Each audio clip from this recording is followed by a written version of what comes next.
Hello, today I'm going to show you how to start working in Framer for free, and it's pretty simple. Just type Framer in Google, pick up the first link, which is framer.com.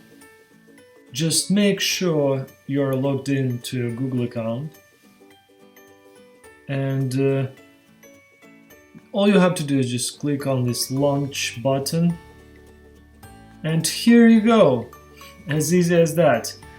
You can take this tool if you wish, or start working just from this moment. Let me show you briefly how the tool looks.